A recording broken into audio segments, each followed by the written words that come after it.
Hi guys, good morning. Kamusta kayong lahat? Tara, samahan niyo ako dito sa bahay. Gagawa tayo ng kani roll mga guys. Ayan ang mga sangkap natin. Mango, carrots, cucumber, lettuce, rice paper, and crab sticks. Let's go mga guys. Let's peel them all and let's chop it into small pieces. Ayan, ganyan lang mga guys. Chop, chop, chop, chop, chop nyo lang yan. Hindi ko nga pala makapapakain ito si Inang kasi nga merong crab stick. Baka kasi bawal. Kahit hindi naman siya tunay na crab stick. Kasi ang mga Jewish, hindi sila kumakain ng seafood. Hindi pwede sa religion nila yung mga seafood like shrimp, crabs, mussels, and yung pork bawal din mga guys. Kaya ako lang siguro ang kakain nito. And then bibigyan ko din yung friend ko, yung mami-mamihan ko dito na si Mami Tess. Alright, ayan na nga. Kinain ko na yung buto ng mango. Actually, matamis na maasim pero masarap.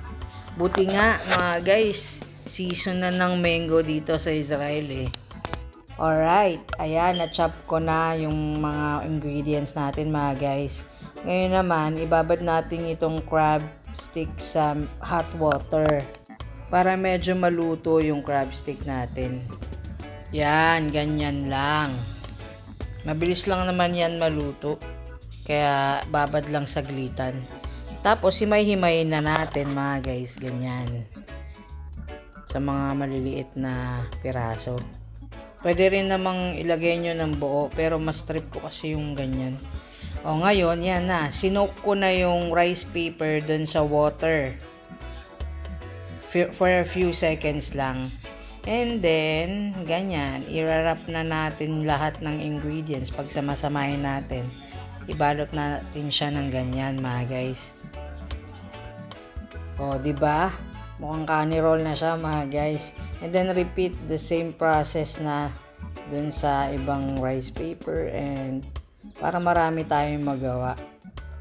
Nagki-crave kasi ako dito sa kani roll. Ang tagal ko na kasing hindi nakakain nito eh.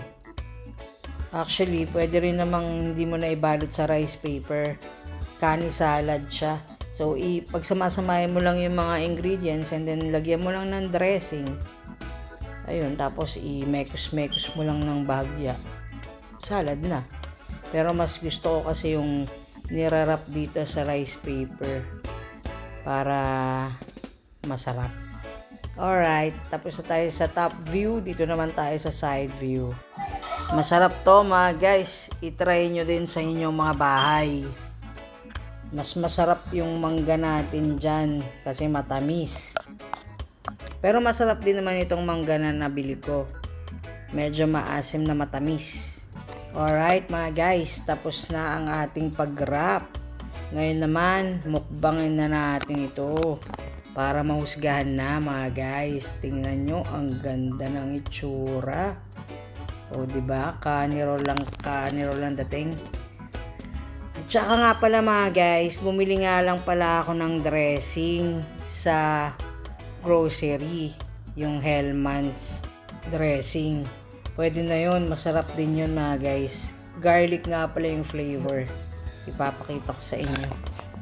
Ayan o, diba ang sarap tingnan ng ating kani roll. Ayan na pala ang ating magiging dressing or dip mga guys. Sarap yan. Let's go at mukbangin na natin ito mga guys. Yan, ganyan lang ang pagkain yan. Masarap to mga guys, promise. At ang sarap din ng dressing oh. Garlic yung flavor. Healthy din ito at maraming gulay.